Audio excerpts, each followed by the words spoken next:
The only way we're going to be able to do that is to have courageous legislators who will stand up and say to Washington, D.C., that ain't happening in my state. Yeah! State Rep Joe Carr is one of those guys, in my opinion.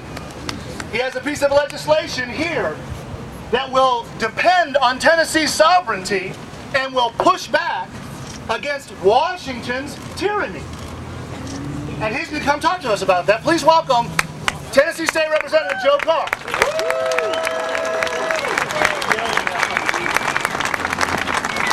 Thank you very much, Ken. Can everybody hear me? Yeah! Maybe. We are endowed by our Creator with certain unalienable rights. Yeah! Among these are life, liberty, and the pursuit of happiness. Yeah! Ladies and gentlemen, I'm here to tell you it's my God-given right found in the Bill of Rights to defend my life, my family, and my property. That is our right. That is all of our right, and we're got to defend it. Now, what I've done, some of you may have heard of, and I need your help. I filed a bill recently, and I want to read it to you. Any federal law, statute, rule, regulation, or executive order implemented or executed on or after January 1, 2013 shall be unenforceable within the borders of this state if the law, statute, rule, regulation, or executive order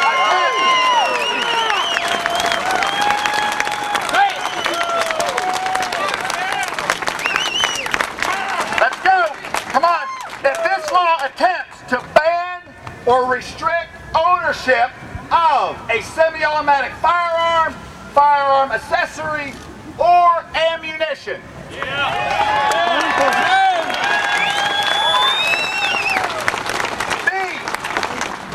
Require any firearm, firearm accessory, or ammunition to be registered in any manner and prohibited. Secondly, no public employee, public official, or dealer selling any firearm in this state shall enforce or attempt to enforce any federal law, statute, rule, regulation, or executive order as described in this subsection. Ladies and gentlemen, that's HB 42.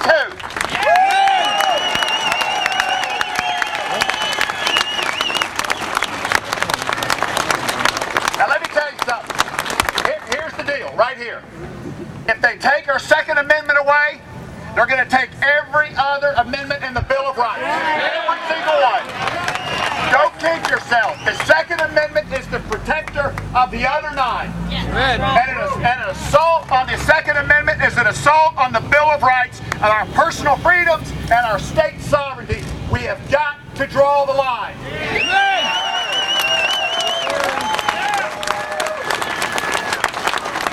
I'll tell you what I'm going to do. We're drawing the line, and some people are saying you can't do it.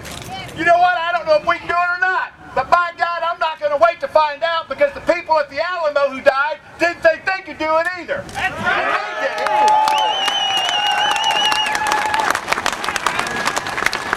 There's something that we all hold in common here today, ladies and gentlemen.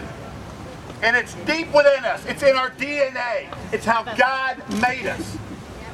And we're Tennesseans. We're the volunteer state.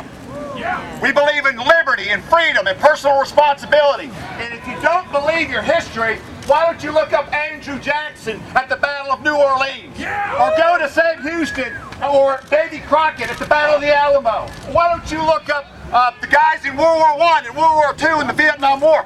Why don't you ask these guys who served your country here today?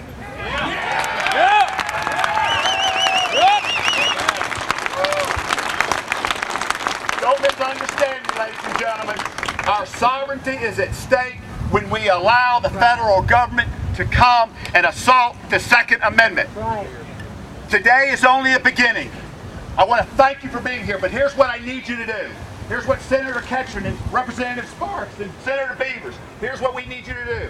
We need you to contact at least one more person And then we need you to go to your email inbox, your outbox, and we need you to email your state representative and your state senator and say, we demand that you sign on to House Bill 42. We've got to push back against Washington. That's the start. Thank you very much. God bless America.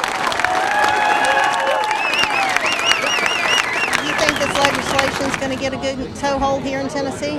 I think it's, honestly, I think it's going to be very difficult to pass. But that's not the point.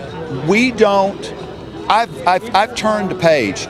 You know, you're trained when you come up here in some respects not to do anything without the high degree of certainty that you're going to be successful. But I've learned to re-gauge what I think now is successful. When I stood up there and read the bill, you heard the reaction. Yes. And sometimes people, the voters, want to know that our elected officials care enough just to do something. Just do something. I mean, if we had, if the men and women at the Alamo had decided we're not going to do this without the high degree of certainty of succeeding, there wouldn't be an Alamo. But their success not was in living, but was in dying, because the mantra, the call for the rest of that war was, remember the Alamo. And sometimes you got to die before you can live, and sometimes we got to do things without the expectation of a near-term result. So I don't know what the result of this is going to be, but I know one thing: if this fails, we'll file another one and we'll try again, because we're gonna work on the wall to make sure the wall comes down. It's the wall of a government that's not listening to the people.